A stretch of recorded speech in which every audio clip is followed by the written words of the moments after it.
Yeah, it's kind of one of those things where it's like, let's say, for example, and this really applies to anybody just doing anything. Let's say you were capable of winning 21 times in a row, right? You know that you can win 21 straight. 21 trades, bang, bang, bang, bang, bang, boom. You can go 21-0. Now, let's say that you know that ahead of time. Now, the fact that you know that, right? If you know that in advance, would you as a result be willing to literally put the whole account at risk on every trade? And if you're not willing to do that, why not? Now, if you ask anybody, the first thing that they'll say is, nah, I'm never going to do that. That's not good money management. It don't have nothing to do with money management. I want you to think about it. Let's say that you're starting with $100 in the account. Okay? $100. You know that you can and will win 21 trades consecutively. This is all information you know. Not guessing, like you have this information, you know that this is going to happen. What's stopping you from putting the whole account at risk starting from $100? So in other words, every time that you get enough money to scale up to the next contract size, you scale up without even thinking about it. You just do it. What would stop the average person from doing that? Why would someone be scared to do that if you already know that you have what you need in order to win consecutively for 21 trades? What's stopping you? And if you ask anyone that, it's going to kind of be the same responses that you'll get. They just are scared about doing it. Oh man, well, I don't know if I could do that. You know, what happens when it gets up to 1,000 or 1,500? What do you mean?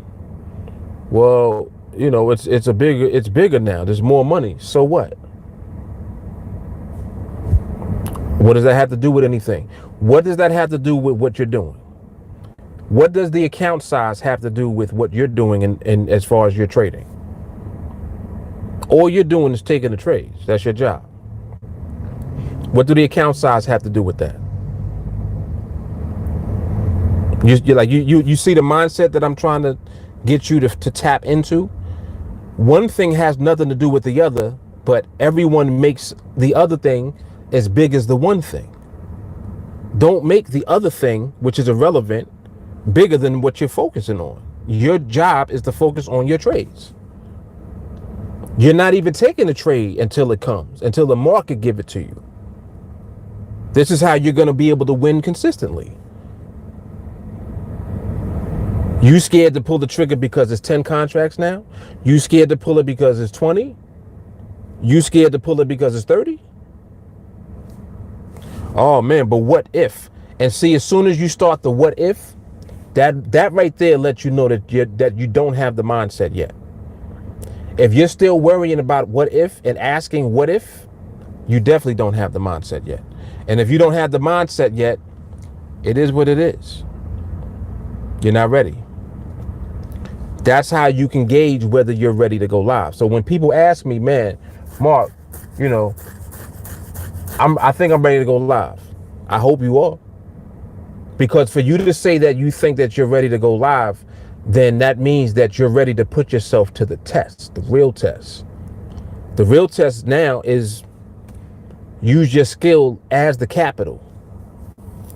You think the capital is the money that you start with.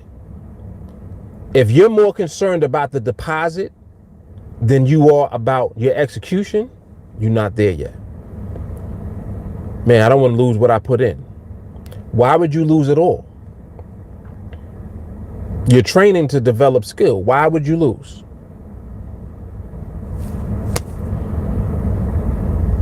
You see the point that I'm making? So that's where I always try to take you mentally so that you know what you're preparing for. When it comes down to it, with this skill, it don't matter where you are in the world. Like, it don't matter. You could be in another country somewhere. You got internet. You got your computer, you got your phone, whatever. You got the skill, go to work. Trade don't come, so what? Trade don't come, so what? Wait till the trade come. When the trade come, bang. You in the growth phase, keep going until you get to where you're going. What else is there? There is nothing else. So it's like, don't make something out of nothing. And don't turn nothing into something. It's very interesting. Very interesting. It lets you see how much of the mindset is required in order for you to do this profitably and successfully over the long term. It really helps to open your eyes to what you really are doing, not what you think that you're doing.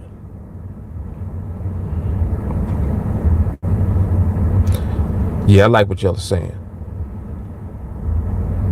I like this. Tyler says, stop trading altogether for a little. Only observe for a few days. This helps you turn the impulse down because you're on the chart for viewing purposes only. Focus on the market as it breathes and cycles. That's hard right there. Excuse me. He said, without the intention of trading, observe only. You flip the switch back to trade mode and you'll find yourself observing longer in the moment, until the moment is right. All facts. All factual.